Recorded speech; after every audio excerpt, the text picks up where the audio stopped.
Con mucho gusto recurrimos a la presencia del doctor Álvaro Galeana, que generosamente nos da un ratito de su tiempo, un tiempo que se reparte entre esta pandemia que estamos tratando de compartir a la hora de la información y de la prevención, compartir en ese sentido, y bueno, y la tarea habitual de un hombre como usted que tiene, por ejemplo, responsabilidades en el Pereira Rosell. ¿Cómo no? Y eso hay que compartirlo porque ahí siguen los enfermos como antes, ¿no? Los enfermos no de coronavirus. No del coronavirus, los enfermos que tienen enfermedades también severas, graves y que están internados. Bien. Doctor, gracias por estar acá. Gracias a usted. Recién lo elogiaba nuestra Muchas compañera gracias Noelia a la Echeverri. compañera. Yo le voy a pedir públicamente disculpas y que lleguen a su familia porque lo bauticé en la tarde en casa de Eduardo Galeana. Claro, la neurona rumbió para las venas abiertas y ahí quedé. Exactamente. El doctor sabe que lo conozco hace muchísimos años y que, bueno, no fue más que un error, pero ya que fue de alguna manera gracioso, vamos a visibilizarlo y pedirle las disculpas del caso. Por favor. Gracias por estar acá esta mañana. Recién oíamos, la gente se está llevando alcohol azul de la farmacia porque ya no encuentra alcohol en gel. ¿Con el fin de qué? ¿De desinfectar la casa? No. ¿Sirve para algo? Ayúdeme por ahí. Puede ser higiénico a los efectos de limpiar, porque es un buen desengrasante. No es un antiséptico, por lo menos no tiene la concentración necesaria de antiséptico, que es el alcohol 70, es el alcohol eucaliptado, alcohol blanco 70. Ese es el que es específicamente antiséptico. El alcohol azul puede servir para limpiar superficies y es bueno en ese sentido porque disuelve las grasas, las mesas, las pomelas de las puertas, ese tipo de cosas puede servir, pero no es un buen antiséptico para usar en las manos. Y bueno, en principio la gente opta por el alcohol azul porque no hay otra cosa, pero no tiene mucho sentido. Doctor, si hay una persona que está en cuarentena, en una casa, sí, está en situación de aislamiento, porque se acaba de llegar de otro país, por ejemplo. Exacto. ¿Qué conductas se deben tener en esa casa? Bueno, cuando una persona vuelve del país y entra en su casa, es difícil lograr mantener específicamente el aislamiento, el distanciamiento social, porque seguramente va a saludar a su esposa o a sus hijos. Independientemente de eso, ese individuo lo que tiene que estar es no salir de su casa. Los contactos de ese individuo, si ese individuo en los siguientes 14 días enferma y se da positivo para el coronavirus, esas personas van a entrar en contacto y van a ser considerados contactos de un enfermo. Pero en principio lo que importa es que el individuo que viajó se quede adentro, no salga, puede salir a la intemperie, puede estar afuera de su casa, no vaya a lugares públicos donde hay gente, evite el contacto social. Si por alguna necesidad extrema y él estando en buen estado de salud tiene que salir, respetamos al máximo. El saludo social tiene que ser sin tocarse y sin darse besos y mantener siempre una distancia de 1 metro, por lo menos, entre esa persona y las otras personas con las cuales vaya. Pero no es una persona que esté enferma y tampoco es una persona que haya que abrirle la puerta, tirarle la comida y cerrar la puerta para que... No, es una persona normal. Y dentro de su casa, estando él sano, bueno, los contactos, tratando de no pegotearse mucho, pero los contactos normales de un conviviente dentro del hogar. Por definición, las personas que están viviendo en ese mismo hogar, si esta persona luego se enferma, ellos van a hacer contactos. Por ahora no son contactos de un enfermo, solamente son contactos de un contacto. Y los contactos de un contacto no hacen problema. Pueden salir y pueden mantener su vida normal, los contactos del contacto. Si el contacto que viajó a los 7 días empieza con fiebre, le hacen un test y da positivo, esos convivientes del hogar pues sí pasan a ser eventualmente contactos del coronavirus. Y entonces tienen que pasarse todas las medidas a los convivientes. Bien. Doctor, una vez que uno tiene contacto con el virus, chuchus, ¿cuánto tiempo se demoran en aparecer los síntomas? La media es 4 a 7 días. Perfecto. Pero es clásico que se ha descrito que se enferman, pueden enfermarse y hay cierta frecuencia de enfermarse hasta los 10 a 11 días. Y eso es un poco lo que genera todo este problema de diseminación del virus. Yo puedo ser asintomático incluso hasta 10, 11 días y recién a los 11 días presentar los primeros síntomas.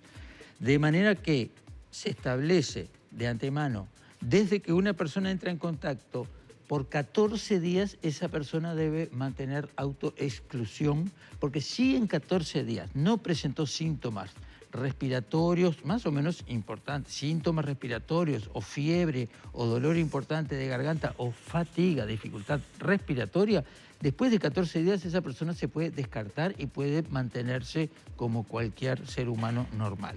Pero tenemos 14 días y eso es lo que nos complica un poco desde el punto de vista epidemiológico, porque en la influenza, en la gripe en general, con 4 o 5 días, si habían pasado esos 4 o 5 días hasta máximo 7 días, no tenías problema y no ibas a transmitirla, pero acá son 14 días.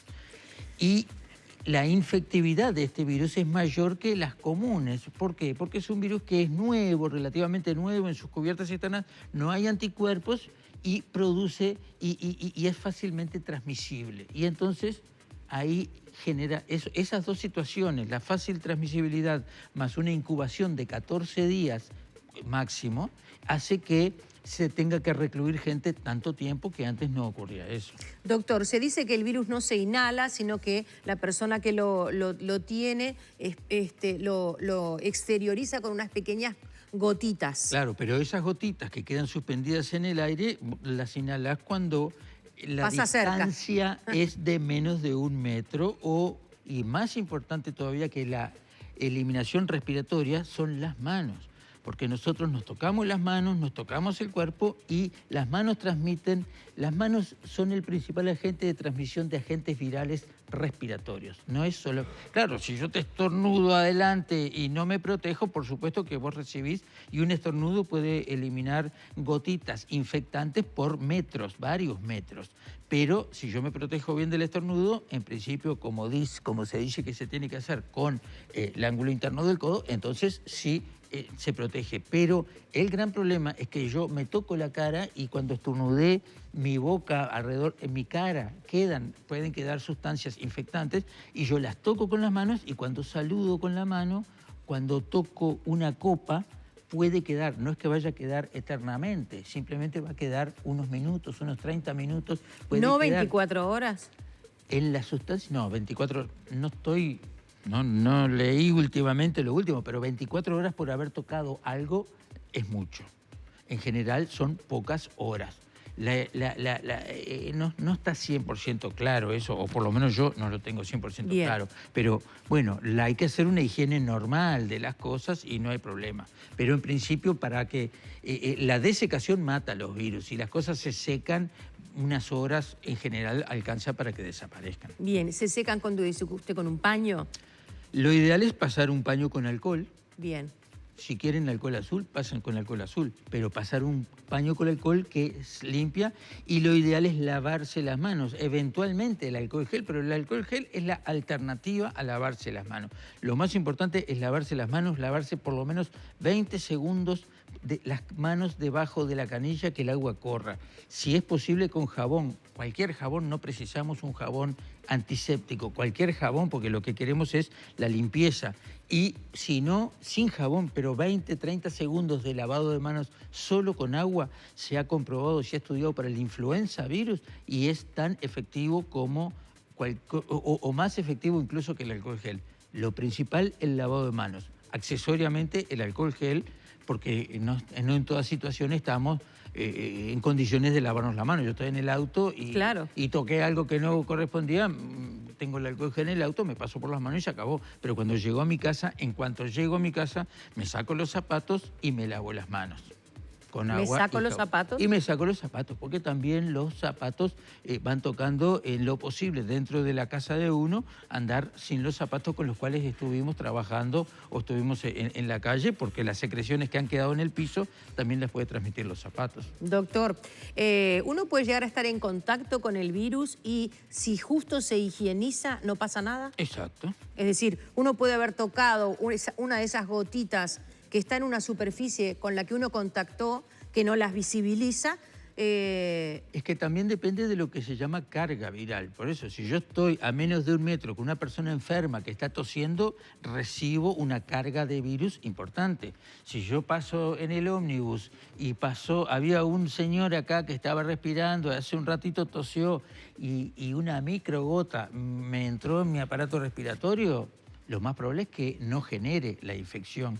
Y si la genero es probable que no sea una infección tan marcada. Las infecciones más marcadas y las más graves, ¿dónde se ha visto? Específicamente en el personal de salud. ¿Por qué? Porque el personal de salud recibe las personas y recibe 30 personas, 40 personas que le tosen en la cara y bueno, ese es más. El médico joven que falleció en China era un oftalmólogo. Si ustedes se han hecho un estudio oftalmológico, ¿qué hace un oftalmólogo? Está a 10 centímetros de tu cara durante 5 minutos para mirarte de un ojo, para mirarte del otro, y ese sí se contamina. Justamente, ¿por qué? Porque es un oftalmólogo, es un contacto muy estrecho y entonces la infección viral puede ser masiva, puede ser cantidad de virus. Eso no es lo que ocurre normalmente si yo ando por la calle en un lugar abierto, donde circula el aire y donde sí, puede haber pasado cerca, pero si yo respeto el distanciamiento social, que es no saludarnos tocándonos, evitar contactos más allá de 1 metro, ir a un restaurante, pero no estoy estoy a más de 1 metro de las otras personas, en principio no necesariamente me estoy infectando. Vamos a hacer un pequeño informe para este mano a mano que siempre tiene una presentación del invitado. Hoy el invitado, bueno, no es bien recibido, es el coronavirus, pero afortunadamente sí tenemos al doctor Álvaro Galeana con nosotros para enfrentarlo juntos, como debemos saberlo, con información, con sensatez y sobre todo con una sonrisa.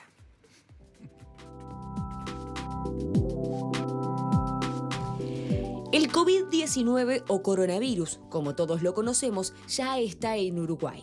No es tiempo de preocuparnos por saber por qué surgió, ni caer en teorías conspiratorias al respecto. Ya tendremos tiempo de hacerlo cuando todo pase, y podemos hacer que pase.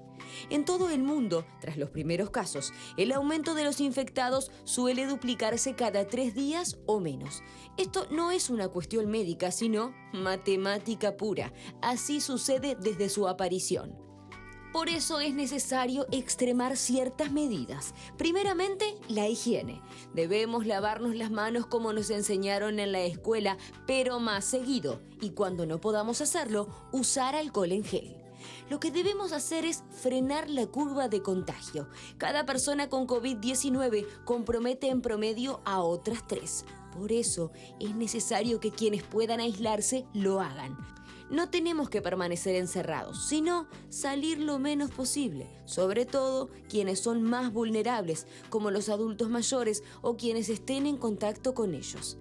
Aquellos que hayan viajado al exterior pueden permanecer en sus casas disfrutando las fotos que tomaron, viendo la tele o leyendo un libro. No cuesta nada y es entretenido. Pero claro, no todos pueden hacerlo. El personal médico y otros trabajadores que deben cumplir funciones. Por eso el toque de queda, es decir, la decisión de que nadie salga a la calle, no es lo ideal.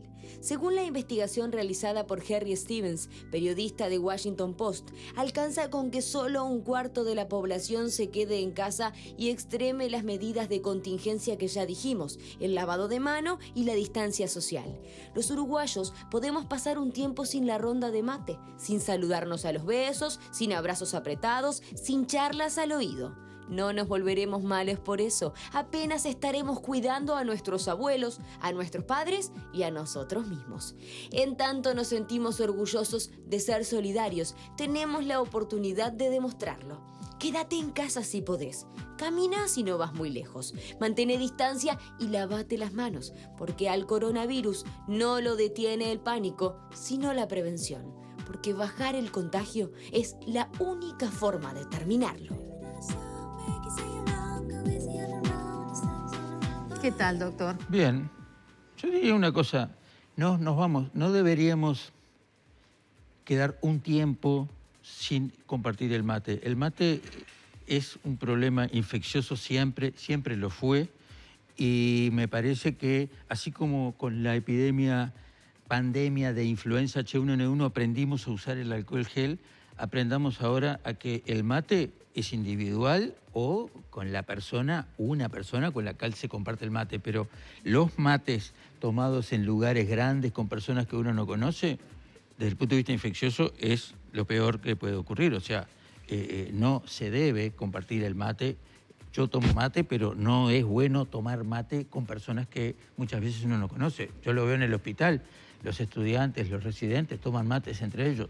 El mate es algo que tiene que ser individual, no es, y tenemos que aprender de acá en adelante, porque en la vida se van aprendiendo cosas. Bueno, hay cosas que siempre fueron un problema desde el punto de vista infeccioso y una de ellas es el compartir el mate. Evitémoslo.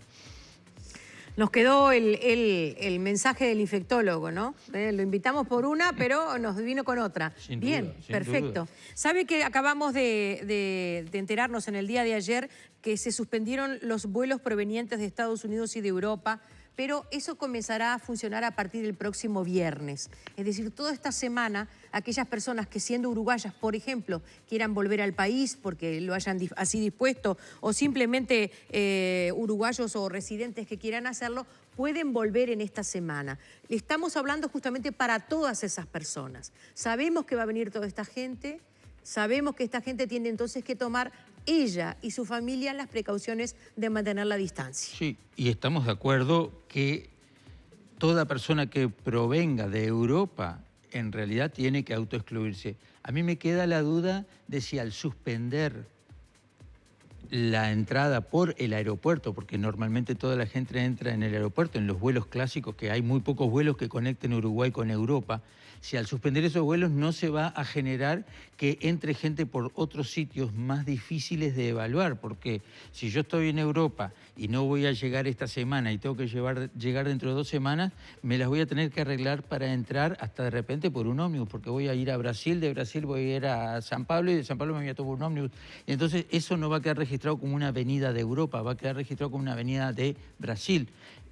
No sé si me explico. Claramente. Me parece que puede tener cierto riesgo, porque si yo centralizo la entrada de Europa solo en el aeropuerto, yo puedo tener más control persona a persona en el aeropuerto de las personas que ingresan desde el exterior al Uruguay. Pero eso lo sabrá más la gente de los ministerios que están en eso. Pero les quiero decir, me da un poquito de miedo, porque si yo estoy en Europa, vuelvo a decir lo mismo. No sé, por algún lado voy a terminar entrando y de repente termino entrando por algún sitio que no queda registrado como que yo vengo de Europa. En cambio, si yo vengo por el aeropuerto, todo el mundo va a saber, vengo de Europa. Y es un sitio único de entrada al país que de repente es más fácil de requisar, más fácil de controlar y de saber nombre por nombre, persona por persona, quiénes llegaron, a dónde van a estar viviendo y a esos obligarlos a mantener los 15 días. Doctor, de Silvia, todos modos, hay perdón. otra cosa que pasa. Una vez que, como a partir de ayer, tenemos casos de circulación interna, cambia la categoría también de país y esto va a ir cambiando a nivel del mundo. O sea, una cosa es tener solo casos de personas que vienen de otro país y tienen la enfermedad. La adquirieron en otro país, vienen acá y presentan los síntomas porque hace una semana que vinieron y recién hoy tengo el fiebre y dolor de garganta. Perfecto.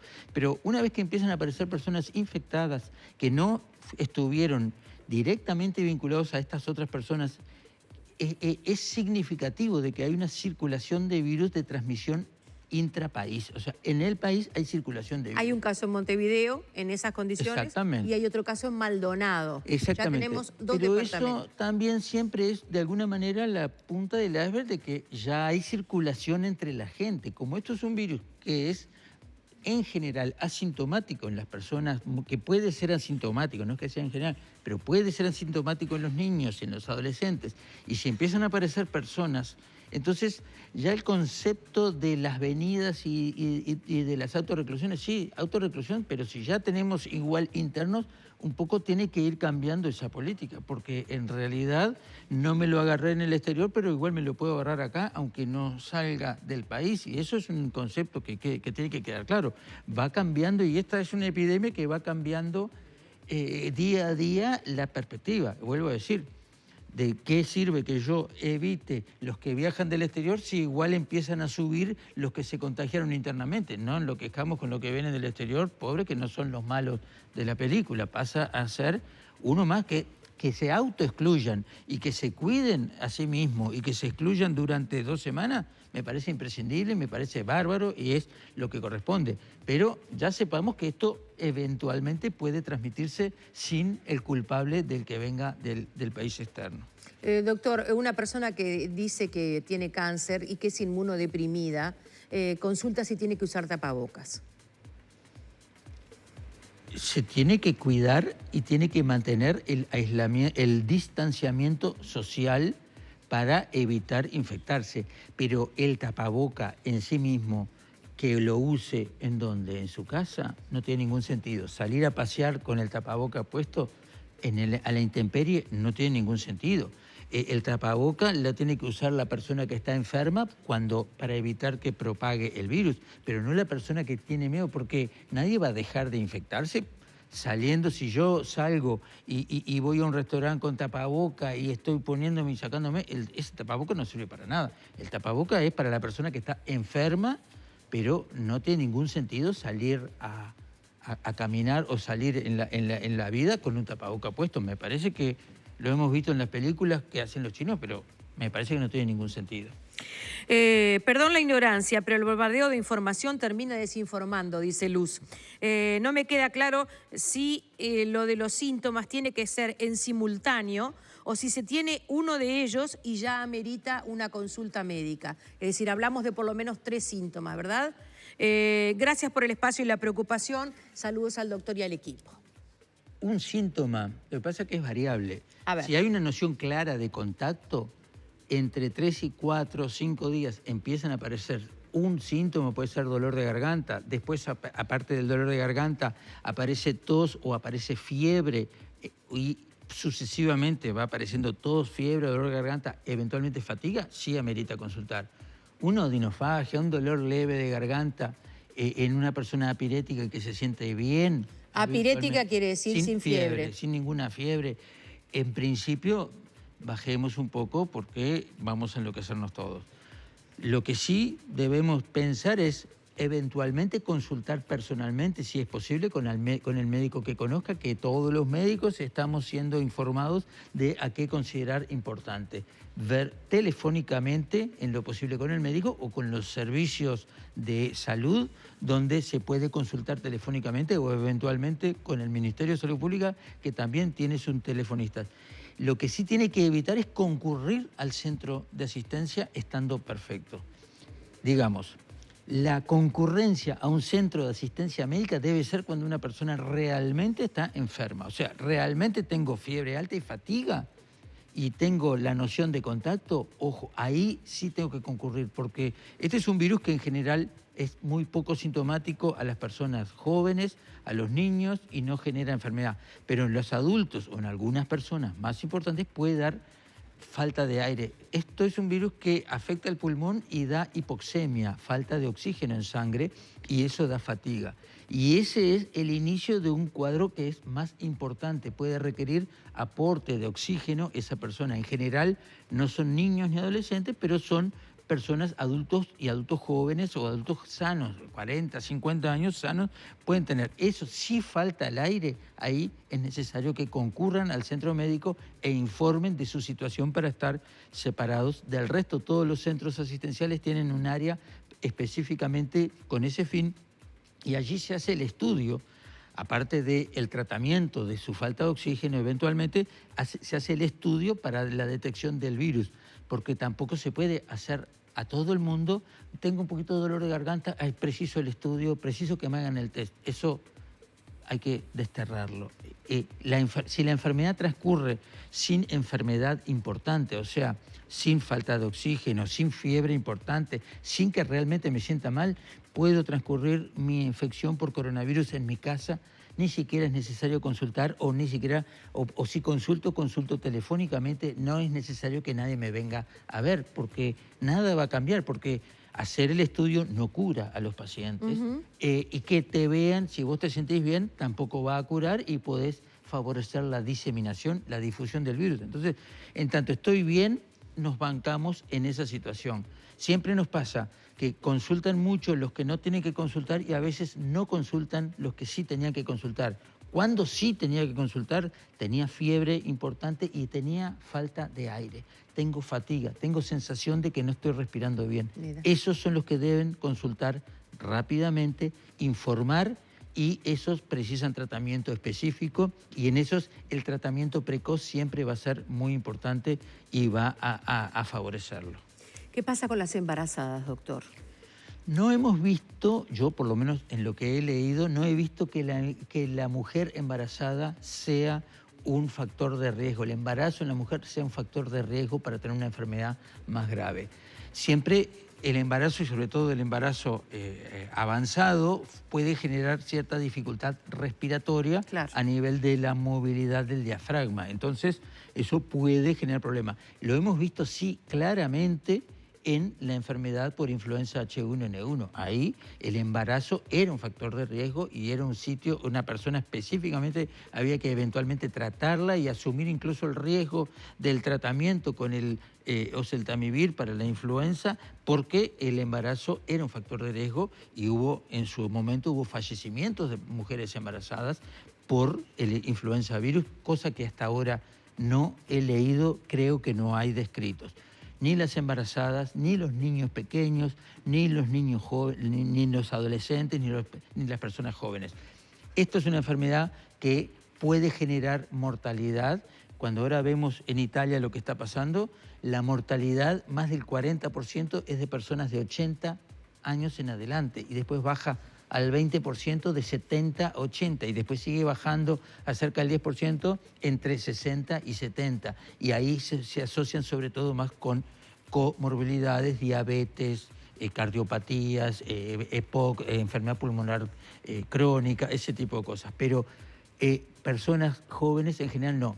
El gran temor siempre que nos da es: los jóvenes no son sintomáticos, los niños son asintomáticos, pero son los que traen el virus a su casa. Y por eso la trascendencia y lo acertado de suspender las clases, no porque los niños sean los que vayan a tener las enfermedades graves, pero son los niños que se contagian entre ellos, pasan asintomáticos y llevan los virus a las familias, y cuando llegan a su casa y vive con su abuelo, contagia al abuelo en forma inconsciente porque nunca sintió ningún síntoma y fue y estuvo con su abuelo. Acá hay Ahí muchos compañeros preocupados, ¿no? Porque están en esa dinámica. Claro. Sus hijos no están concurriendo a los centros educativos y, bueno, para cuidarlos y acompañarlos están a veces los abuelos.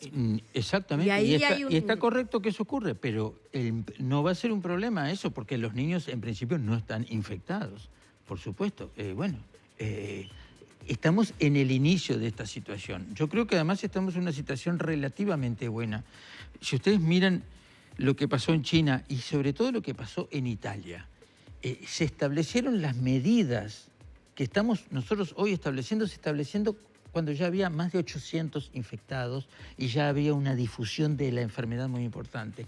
Nosotros en Uruguay se establecen todas las medidas restrictivas, que es lo único que ha demostrado en la provincia de Hubei, en Wuhan, realmente generar. Hoy en día en China prácticamente no hay casos nuevos diariamente de coronavirus. ¿Por qué? Yo no soy muy... a ver, yo soy un poco suspicaz con la información que llega de China. No así de Italia. Claro, pero... Ni tampoco de España. ¿Cuál es el problema? Italia establece toda su situación de medidas el 9 de marzo, estamos a 16, cuando ellos ya tenían una difusión en Lombardía muy importante. Sí, Nosotros lo estamos haciendo en este momento, que teníamos 6 casos confirmados, ahora hay 8. Los contamos con los dedos de las manos, los casos que hay positivos, y ya están esas medidas tomadas, de manera que a mí me parece una cifra muy alentadora, porque quiere decir que estamos encarando en tiempo y forma antes de que esto explote, y la epidemia va a tener su duración, va a subir los casos. Es posible que haya fallecimientos, es posible que haya algún caso más grave, nadie está libre en el mundo, pero la tendencia que uno piensa es que si tomó las medidas que se han demostrado ser efectivas científicamente, son efectivas para disminuir los números, los nuevos casos, si se tomaron en el momento adecuado, uno tiene la esperanza de que, no sé el futuro, pero pienso que nos va a marchar bien. Hay que guardarse un poquito, Doc. Exacto, pero en ese sentido las autoridades han confiado en los conocimientos científicos. Bien. Y nosotros, la gente, tiene que confiar en las decisiones de las autoridades y los países tienen que confiar entre ellos, entre unos y otros, porque estamos todos del mismo lado del mostrador. No es un país contra otro país y tenemos que actuar todos del mismo lado y esto se va a pasar y esto dentro de unos años vamos a hablar de aquella época que pasó esto y que qué increíble todo lo que vivimos como un hecho histórico. Eso va a pasar y eso va a ser así. Anécdotas. Va a ser anecdótico. Habrá anécdotas. Exactamente. El virus aparece en sintomatología en una persona, ¿verdad? O sea, está claro que tiene la enfermedad. ¿Cuánto tiempo la tiene después? En general no dura más de 14 días, toda la enfermedad, desde que empieza hasta que termina. Lo que está difícil todavía establecerse es cuándo es definitivo que no elimina más virus en sus secreciones respiratorias. Eso no es fácil de establecer porque yo puedo establecer estudios. Lo que sí queda claro es que el estudio, el test para detectar el virus solo sirve si estoy con síntomas. Yo si estuve ahora contigo y tú tenés el virus, yo quiero saber mañana si tú no me contagiaste, María Inés tenía el virus, me habrá contagiado. Si yo voy asintomático, sin síntomas, hacerme el test no sirve para nada. La sensibilidad al test cae al piso, no sirve. Solamente si tengo síntomas realmente coherentes con la enfermedad, entonces me hago el test. Lo que es más difícil es saber, en principio, 14 días habitualmente ya los estudios de virus dan negativos. Bien. Habitualmente. No los hacemos sistemáticamente, pero tampoco yo puedo tener 100% la certeza de que porque el test haya sido negativo, ese tipo no pueda, porque el test detecta cierta cantidad de virus. Yo no tengo la certeza de que una cantidad por debajo de esa no pueda generar una infección en otra persona. Entonces, no me queda claro. En principio se plantea que con 14 días el individuo ya no elimina virus. Bien.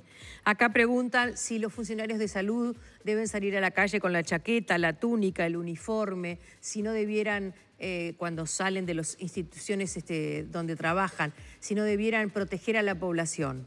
No deben salir con la ropa que están usando en el hospital, lógicamente. De la misma manera no deben entrar al hospital con túnica y con cosas viniendo de la calle. La túnica se pone en el hospital y se saca antes de irse. Gracias, doctor, por haber venido. Por favor. Le agradecemos mucho, siempre, porque frecuentemente recurrimos a usted, no solo por su capacidad de comunicación, que siempre es un valor agregado para un técnico, porque a veces la formación no da la certeza comunicativa. Pero bueno, muchos años de pediatría también a usted lo han hecho ducho a la hora de explicar a pequeños pacientes cosas muy importantes. Exacto. Y seguramente de algunos cambios en nuestra sociedad usted también es uno de los responsables. Agradecemos al infectólogo que nos acompaña.